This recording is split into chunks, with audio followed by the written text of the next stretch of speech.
seorang ibu tanpa kita ketahui sebelumnya gitu. Mungkin seperti apakah kebahagiaannya gitu? Ya, jadi intinya gini, terima kasih banyak semuanya atas doanya, terus juga supportnya ya. Kalau di komen-komen tuh luar biasa.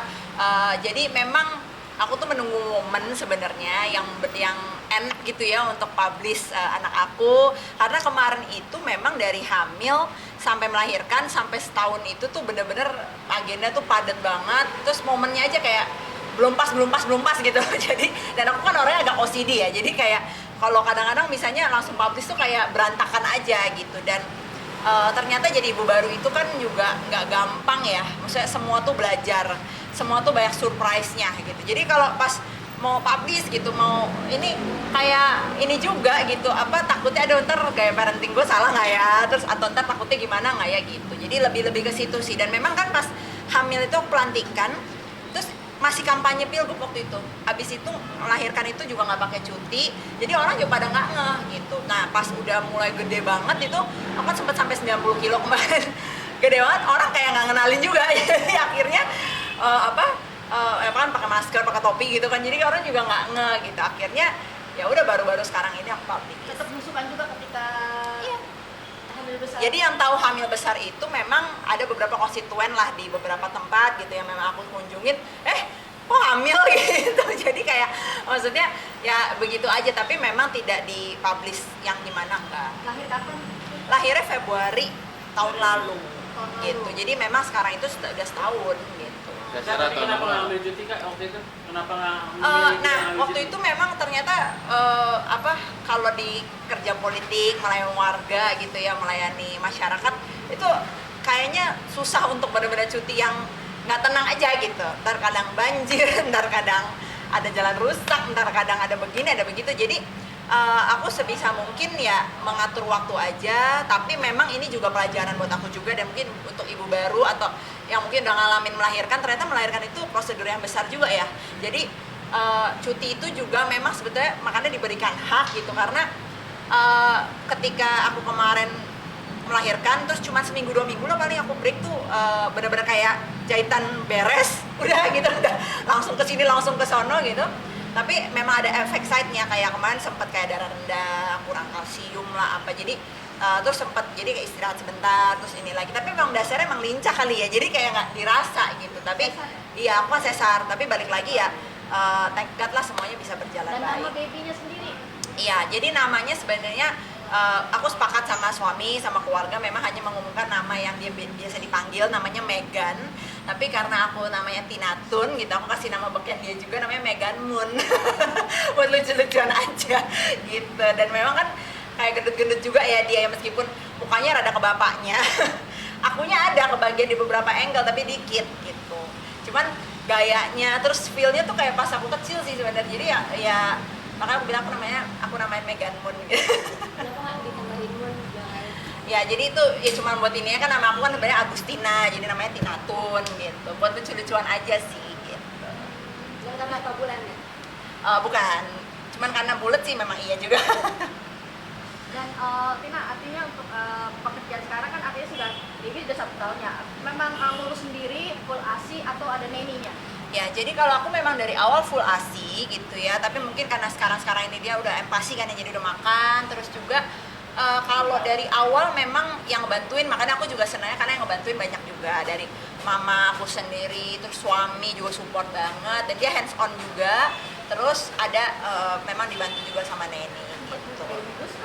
Kalau baby blues sebenarnya aku nggak ngerasa itu baby blues, tapi mungkin ya aku nggak tahu baby blues tuh yang pasti kayak apa, cuman namanya hormon naik turun emosi itu ada pasti. Terus stres karena ASI nggak keluar, sempet kan ASI kan nggak langsung bisa jebret gitu, kayak banyak kan nggak proses gitu loh, itu juga. Terus yang kadang kan kita kan bangun gitu kan, terus dia bangun tidur malam, belum kita pompanya juga subuh gitu, jadi itu ya banyak lah tantangannya. Termasuk juga yang bikin stres itu ternyata empati ya, makan tuh ternyata anak bayi itu nggak segampang itu gitu, mulai ngajarin dia makan, terus gimana milestone dia misalnya kayak ke dokter terus belum bisa duduk, belum bisa ini, itu juga ternyata bikin kita panik juga gitu. Cuman ya makanya dijalanin dengan kepanikan sebenarnya, tapi ya mau nggak mau kan gitu. Cuman Ya balik lagi sebenarnya ada dua sisi sih gitu, makanya kemarin nggak publish itu satu sisi biar aku juga bisa fokus gitu kan, nggak banyak judgement. Tapi satu sisi juga sekarang aku publish tuh lebih lega karena ketika aku pompa aku bisa bilang mau pompa ASI ya gitu, terus misalnya mau anak sebenarnya kenapa, kalau kemarin kan pada nggak tahu aku punya anak gitu jadi dianggapnya kayak biasa aja gitu. Berarti lingkungan kerja ada sebagian tahu, ada Sebagian tahu, sebagian nggak. Bahkan ada yang di lingkungan kayak di partai, terus di kantor gitu kan, yang apalagi yang mungkin udah punya anak juga gitu ya, kayak lo cuti deh, lo harus begini gitu. Jadi kadang-kadang itu hak ibu, hak perempuan gitu. Tapi balik lagi ya, thank God semuanya bisa berjalan lancar ya, makanya jalan-jalan aja gitu. kesibukan di Dewan sendiri seperti artinya masih terus terjun langsung ke situasi Ya, atau gimana? paling aku gini, kalau sekarang aku bagi waktunya apapun itu yang penting-pentingnya itu aku pakin gitu. Misalnya contoh rapatnya, aku ada jadwal. Nah, ada yang aku turun ke lapangan, aku bisa atur, aku atur dalam misalnya sehari atau setengah hari misalnya gitu. Jadi nggak banyak, mungkin kalau sekarang makannya mohon maaf ada beberapa hal yang aku nggak bisa kongko-kongko, misalnya sama temen juga bener-bener nggak ada waktu, me time juga nggak ada waktu. Mungkin kalau kayak ke salon cuman pas hari besar doang atau bener-bener ini banget gitu, urgent baru gitu. Jadi sekarang bener-bener ya kalau kerjaan bener-bener yang kerjanya gitu kan. Kalau misalnya kayak rapat pun aku bener-bener rapat gitu, nggak yang habis rapat ada yang lain-lain yang nggak terlalu penting, ya itu pasti aku tinggalin karena kan sudah ada prioritas anak juga. Awal-awal ketika lahiran bagi situasi sama suami gimana? Mungkin suami sempat begadang atau Ya, jadi kalau aku tuh memang mungkin karena ya itu ya OCD perfeksionis juga ya awal-awal, makanya jadi ibu tuh ternyata nggak bisa idealis ya gitu, itu tuh nggak mungkin. Aku tuh pengennya yang bener-bener waktu awal banget pulang-pulang itu ya bener-bener yang semua harus aku gitu. Jadi aku merasa juga kayak Neni itu membantu hanya pas aku nggak bisa misalnya gitu. Tapi ternyata nggak bisa sih, orang ada limitnya gitu ya. Maksudnya sampai mama juga tuh, karena akhirnya kitanya yang burn out. Makanya betul sebagai ibu baru itu harus punya support. Itu bukan dari Neni aja, maksudnya misalnya punya suami kan namanya, makanya suami istri itu ya harus kooperatif tuh benar gitu. Jadi kayak waktu awal aku pengennya setiap dia bangun aku yang ngurusin, pokoknya mandi, makan apa sampai semuanya, terus tetap ASI, tetap ini, nggak bisa gitu. Tapi ya akhirnya berjalannya waktu ya udah nggak ngejar perfect gitu. Jadi jalan aja, karena kan kayak anak mau makan aja jam segini harusnya kita kasih jadwal, dianya nggak mau, ya udah. Tidur harus jam segini, dia nggak mau, ya udah gitu. Kadang yang lucunya misalnya aku udah ngejar-ngejar nih gitu, pulang supaya dia belum tidur, ternyata dia tidur duluan kayak gitu. Jadi ya yang kayak gitu-gitu fun lah, terus seru-seru. selama berjalan ini Pipi sendiri sudah bisa apa sih? Kalau sekarang mungkin dia yang udah bisa ini ya, mumbling yang baba gitu-gitu, manggil-manggil, cuman belum jelas ya mama kayak gitu-gitu. Terus udah bisa duduk, berdiri, ngerangkak, sama jalan udah mulai ini ya apa, yang kayak 1-2 langkah gitu. Ya, jadi lagi lucu-lucunya sih, lagi aktif banget dan udah mulai ngerti yang lucunya gitu. Jadi misalnya kayak ditinggal udah mulai ngerti, terus udah mulai apa ya, nyambung gitu, misalnya dikasih apa dia tahu gitu, mulai bisa diajarin. Dan lucunya tuh kayak pas kemarin foto itu yang aku amazed sih gitu. Biasa kan kayak dikasih bando apa dia marah gitu, tapi dia tuh suka foto shoot ternyata anaknya narsis ya, bencong kamera kayak emaknya kayaknya ya. Jadi pas kemarin foto itu benar-benar berapa jam itu ditaruh di situ, foto digantiin ini mau itu anak. Jadi aku bilang ini lucu juga ya gitu, ternyata anak umur segitu gitu ya. Gaya parenting kamu sama suami seperti apa sih nanti buat baby Megan sendiri ke depannya? Kalau parenting aku tuh jujur ya nggak ada parenting aku yang istilah ini kayak awal-awal tuh idealis begitu, ternyata nggak laku semua gitu. Jadi ya udah parenting ala kita masing-masing aja gitu, maksudnya secukupnya, dalam arti yang penting dia sehat, kita jaga kan milestone itu kan, kayak misalnya vaksinnya, susunya, asupan gizinya, kayak empasi kan kita tentuin dia makannya apa aja. Udah sih paling itu, tidur cukup, main secukupnya kayak gitu-gitu aja. Tapi sisanya ya udah mengalir aja gitu. Kayak kemana aku bener-bener ngoyo tuh, pas kan sempet dia tuh nggak mau ngerangkak, maunya langsung jalan. Nah ke dokter dibilang kayak ini harus ngerangkak dulu, kok nggak bisa ngerangkak, panik kan langsung kan.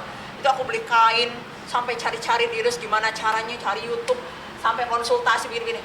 Ternyata ujungnya cuman dia ditaruhnya di karpet begitu, lagi di mana gitu, bawa kemana, taruh di karpet, bener dia ngerangkak. Jadi ternyata nggak bisa kita terlalu strict juga. Dan lama-lama kan kayak ngobrol sama orang yang udah punya anak juga gitu, udahlah santai aja, bahasanya gitu semua. Kok kita bisa nyantai ya gitu kayak sesimpel ternyata iya ya kalau kita bawa stres kasihan anaknya juga gitu. Dan mungkin terakhir untuk Baby Megan ini sendiri memang ditarget kalau itu planning ditargetkan untuk promil atau kemarin dikasihnya sama Tuhan sih kemarin? Jadi kemarin itu justru nggak ada ini ya, tapi memang aku tuh nggak nunda-nunda dari awal. Cuman memang dikasih di waktunya, kalau menurut aku sih pas banget tuh waktu kemarin tuh setahun ya setelah nikah itu langsung isi gitu. Jadi memang kayak ya udah dikasih sama Tuhan gitu ya, hadiah yang luar biasa.